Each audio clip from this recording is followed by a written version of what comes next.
Efectivamente, en el día de hoy empieza, digamos, a tener vigencia, a aplicarse, como bien vos decís, en las escuelas públicas primarias, lo que se conoce como una hora más. La verdad que nosotros el planteo, el posicionamiento que tenemos desde ANSAFE es claro y lo volvimos a reiterar, que tiene que ver básicamente con las condiciones en las cuales están las escuelas y las condiciones de garantía, fundamentalmente de los docentes, de los equipos directivos y también de los estudiantes, de los alumnos. Porque yo te compartía por ahí lo que hemos puesto por escrito, que era lo que planteábamos también tratar en paritaria, discutir en paritaria, que es la mesa, digamos, orgánica donde se debería haber tratado previamente este tema, hace desde principio de años que lo venimos planteando, de poder dialogar sobre esta implementación particularmente que afecta a las escuelas primarias. Primero, lo que nosotros queremos decir con claridad, Mario, es que de ninguna manera vamos a oponernos a que los alumnos tengan la posibilidad, los alumnos y las alumnas tengan la posibilidad de tener más educación pública dentro de las escuelas. Obviamente que todo lo que tenga que ver con aprendizaje, con calidad, con formación, siempre vamos a apoyar y vamos a estar de acuerdo. Ahora, ¿qué es lo que decimos? Que no puede ser en cualquier situación y de cualquier modo. O sea, no se puede improvisar. ¿Por qué? Porque las escuelas a esta altura del año, tan cerquita y próximos al finalizar el ciclo escolar, no solamente las escuelas ya están organizadas, las que tienen comedor, las actividades, los horarios, la distribución, sino también las propias familias también están organizadas con un horario particular. Entonces, no es agregar 40 o 45 minutos más por agregar. O sea, hay que ver de qué manera se puede planificar y cuál es el contenido que va a tener ese agregado. Por otro lado, digamos, uno discute o plantea la cuestión de las condiciones de trabajo. O sea, uno le tiene que garantizar al docente con claridad qué características va a tener esta hora. ¿Se va a reformular el cargo que tiene? ¿No se va a reformular? Porque, digamos, por declaraciones radiales, por declaraciones en los medios, lo que sabemos es que es una hora no bonificable, es decir, que por lo tanto no va ni a tributar a los que son los descuentos de ley obligatorio, que tiene que ver con la obra social y con la jubilación. Entonces, el propio gobierno está generando un espacio donde en realidad termina siendo un aporte negro. ¿Cómo sería la cuestión? Después nos reforman la ley de jubilación o nos dan aumentos a la baja porque en teoría no hay ingresos. O sea, es un mecanismo no solamente improvisado, sino que también sigue atentando contra los derechos de los docentes, contra la estabilidad de los docentes, porque no sabemos si son horas a término, si no son a términos, no sabemos las características que va a tener, qué es lo que se va a hacer. Entonces, insistimos en esto, en que no es agregar por agregar. Es importante más escuela pública y más tiempo dentro de las escuelas, por supuesto, eso indiscutible, todos vamos a estar de acuerdo. Ahora, ¿para hacer qué? ¿De qué manera y cómo? Hay que Karina, cuidar no solamente a los estudiantes, sino que también hay que cuidar a los docentes.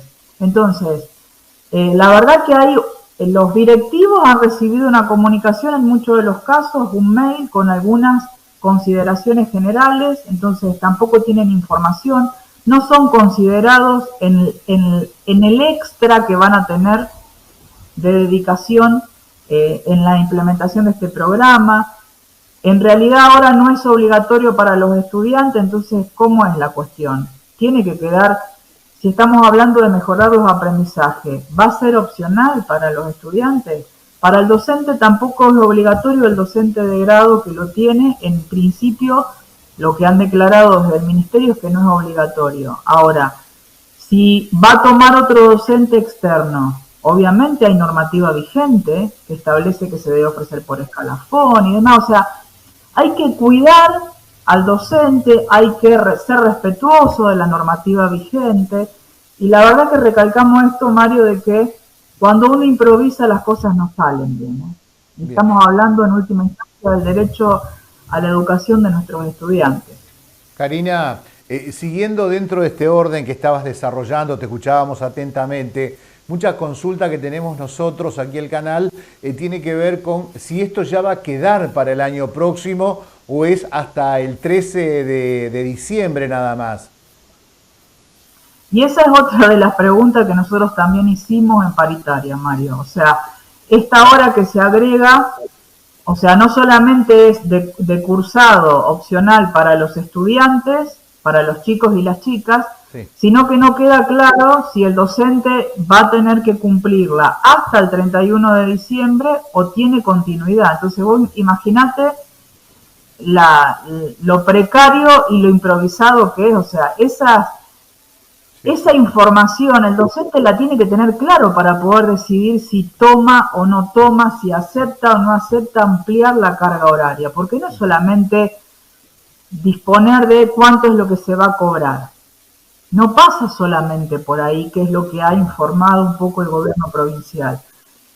Estamos muy preocupados, la verdad que nos preocupa porque afecta directamente el funcionamiento de las escuelas. Entonces, cuando no hay claridad en qué es lo que se va a hacer, cómo se va a hacer y para qué, la verdad que también uno pone en duda si efectivamente va a potenciar los aprendizajes de los estudiantes o va a terminar siendo un incordio en la organización a menos de un mes determinado del dictado de clase, ¿no?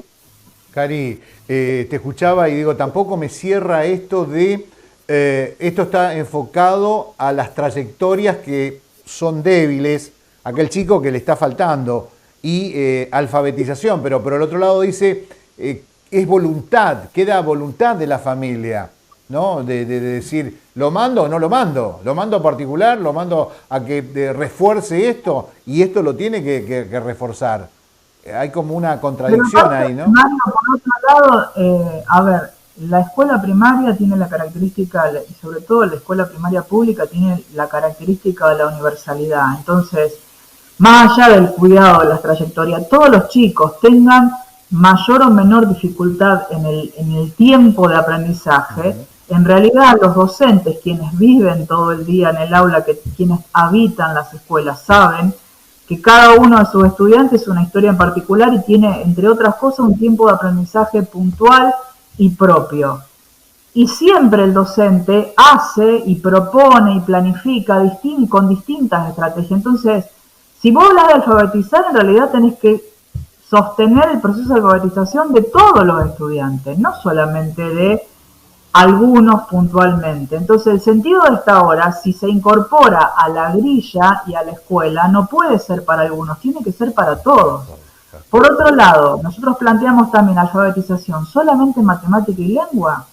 ¿Qué pasa con las otras áreas? Los chicos no van solamente a aprender matemática y lengua en la escuela. O sea, las artes, las ciencias también tienen que ver con otras maneras de aprender, y sería una instancia maravillosa también para poder potenciar otros aprendizajes y otras estrategias y otras herramientas dentro del aula. Entonces, vos fíjate que si uno, cuanto más lo analizás la propuesta, lo poco que se conoce, más crítica se les puede hacer, y crítica desde una postura constructiva. E insisto en esto, en que no estamos diciendo que no, sino que lo que estamos diciendo es, a ver, ¿en qué condiciones? Ni siquiera está todavía, al viernes pasado todavía no se conocía la letra, el decreto que establece y regula este nuevo programa que se está implementando. Entonces, insisto en esto, tienen que ser claras las condiciones. La normativa que encuadra lo que se está proponiendo tiene que existir cuando vos echás a andar un programa que va a afectar a todas las escuelas primarias de toda la provincia de Santa Fe. Bien. Karina, por último, los docentes se han presentado hoy a dictar, han ingresado más temprano, ¿no? Tomando, Iriondo, por ejemplo. Claro, o sea, depende, la opción era o al ingreso o al egreso, y en realidad la indicación que había estado llegando desde supervisión y desde las regionales, nosotros tenemos en Iriondo tenemos la particularidad de que las escuelas de Roldán forman parte de la regional sexta y el resto de la regional quinta. Vía supervisión los equipos directivos habían estado recibiendo indicación para, digamos, ver de qué manera se podía agregar al horario de acuerdo a si la escuela tiene edificio compartido o no tiene edificio compartido, si tiene comedor, o sea, no era, insisto en esto, no era agregar por agregar, había que ver de qué manera se podía realizar, porque también tenés docentes que están trabajando en doble turno, entonces también no, una medida de esta no los puede poner en incompatibilidad si tenía que sí o sí estar a cargo del docente que se viene desempeñando. Por eso estas cuestiones de algunos al ingreso, otros a la salida, pero iniciada en el día de hoy. Hay que ver cómo se fueron adaptando, cómo se fueron reorganizando las escuelas de acuerdo a su propia realidad.